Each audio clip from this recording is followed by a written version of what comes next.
दोस्तों, इजराइल दुनिया के सबसे छोटे देशों में से एक है जो चारों तरफ से दुश्मन देशों से घिरा हुआ है।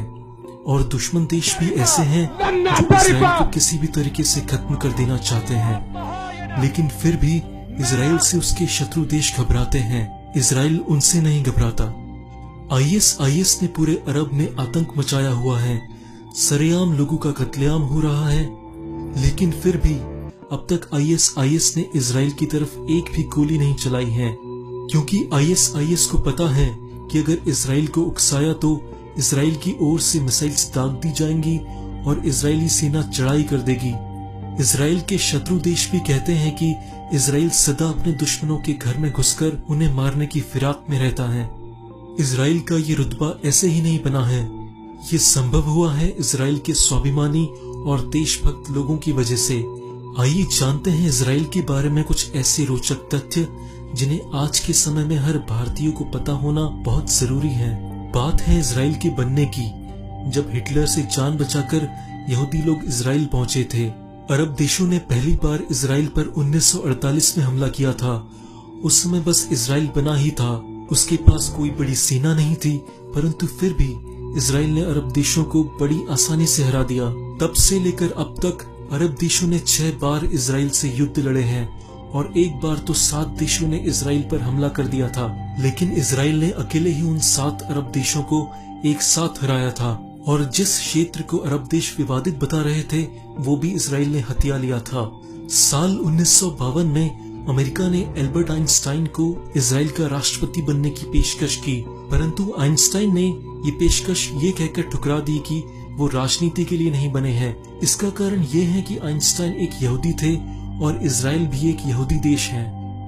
इजराइल देश जब आजाद हुआ तो पार्लियामेंट के पहले रेजोल्यूशन में इजराइल ने भारत की प्रशंसा करते हुए कहा कि भारत ही दुनिया में एक ऐसा देश है जहां यहूदियों को पिछले 2000 सालों में कभी भी भेदभाव या अन्याय नहीं सहना पड़ा। इजराइल दुनिया का एकमात्र यहूदी राष्ट्र है तथा इजराइल की ये नीति है कि पूरी दुनिया में अगर कहीं भी कोई भी यहूदी रहता है तो वह इजराइल का नागरिक माना जाएगा। इजराइल के धर्म के बाद अब बात करते हैं इजराइल की राष्ट्रीय भाषा हिब्रू के बारे में। ये कहा जाता है कि मध्यकाल में हिब्रू भाषा का अंत हो गया था तथा इस भाषा को कोई भी सीखने वाला नहीं बचा था, लेकिन इजराइल की स्थापना के बाद देशभक्त यहूदियों ने अपनी भाषा हिब्रू को इजराइल की आधिकारिक भाषा बनाया और हिब्रू को पुनर्जीवित किया। इजराइल के लोग हमारे भारत की तरह नहीं हैं, जहां लोगों को हिंदी बोलने या कोई क्षेत्रीय भाषा बोलने पर तुच्छ समझा जाता है और इंग्लिश बोलने वाले को बुद्धिमान समझा जाता है। इजराइल दुनिया का एकमात्र ऐसा देश है जहां के प्रत्येक नागरिक को मिलिट्री ट्रेनिंग अनिवार्य है, चाहे वो उस देश के प्रधानमंत्री का बेटा ही क्यों ना हो, उसे मिलिट्री ट्रेनिंग करनी ही होगी। इजराइल के सभी विद्यार्थी, चाहे वो लड़का हो या लड़की, मिलिट्री ट्रेनिंग करनी ही होती है। लड़कों की ट्रेनिंग 3 साल के लिए होती है और लड़कियों की 2 साल के लिए। आप जानकर हैरान हो जाएंगे कि इजरायली आर्मी में 50% से भी ज्यादा ऑफिसर्स महिलाएं हैं। इजराइल की वायुसेना दुनिया में 4थे नंबर की वायुसेना है। ये किसी भी हमले की सूरत में न सिर्फ जवाब देने में सक्षम है, बल्कि किसी भी दुश्मन को पल भर में तहस नहस करने की क्षमता रखती है। सिर्फ अमेरिका, रूस और चीन ही उससे आगे हैं। व्यवसायिक दृष्टि से भी इजराइल दुनिया में 3रे स्थान पर है। इजराइल में करीब 3,500 से भी ज्यादा टेक्नोलॉजी कंपनी हैं, जो पूरी दुनिया में सिलिकॉन वैली के बाद 2रे नंबर पर आती हैं। दुनिया में पहला फोन मोटोरोला कंपनी ने इजराइल में ही बनाया था और माइक्रोसॉफ्ट के लिए पहला पेंटियम चिप, पहली वॉइस मेल तकनीक, USB pen drive, antivirus Israel में ही विकसित किए गए थे। इजराइल के लोगों की मेहनत और बुद्धि का एक नमूना आप देखिए कि पिछले 25 सालों में इजराइल के कृषि उत्पाद में 7 गुना बढ़ोतरी हुई है, लेकिन पानी पहले ही जितना प्रयोग किया जा रहा है। इजराइल दुनिया का एकमात्र ऐसा देश है जो पूर्ण रूप से anti ballistic missile defence system से लैस है। इसका मतलब इजराइल की पूरी सीमाएं तथा प्रत्येक हिस्से में एंटी बैलिस्टिक मिसाइल लगी हुई है। इसी कारण चारों तरफ अपने शत्रु देशों से घिरे होने के बावजूद भी इजराइल आज तक सुरक्षित है। इजराइल के ऊपर प्रतिदिन अरब देशों के पाले हुए अनेक आतंकवादी संगठन रॉकेट से हमला करते हैं, लेकिन सारे रॉकेट इनके डिफेंस सिस्टम के कारण रास्ते में ही नष्ट हो जाते हैं। इजरायली नोटों में ब्रेल लिपि का इस्तेमाल किया जाता है, इसलिए इसके नोट को दृष्टिहीन लोग भी पहचान सकते हैं। ये अपनी तरह का पहला ऐसा नोट है। दोस्तों, आपने देखा होगा कि जब भी हमारे देश में आतंकवादी हमले होते हैं तो हमारे नेता एक वाक्य बार बार बोलते हैं कि हम इस आतंकवादी घटना की निंदा करते हैं, लेकिन इजराइल कभी भी इस तरह की बातें नहीं करता। इजराइल की एक सीधी सिंपल सी पॉलिसी है कि अगर किसी भी देश या किसी भी संगठन ने हमारे देश के एक भी नागरिक को मारा तो उन आतंकवादियों को दुनिया के किसी भी हिस्से में ढूंढकर मार देंगे और हमारे एक नागरिक के बदले उनके 50 नागरिक मारे जाएंगे। भारत का सबसे बड़ा दुश्मन पाकिस्तान भी इजराइल से कितनी नफरत करता है, इसका अंदाजा आप इसी बात से लगा सकते हैं कि हर पाकिस्तानी पासपोर्ट पर साफ शब्दों में लिखा होता है कि यह पासपोर्ट इजराइल को छोड़कर किसी भी देश में मान्य है।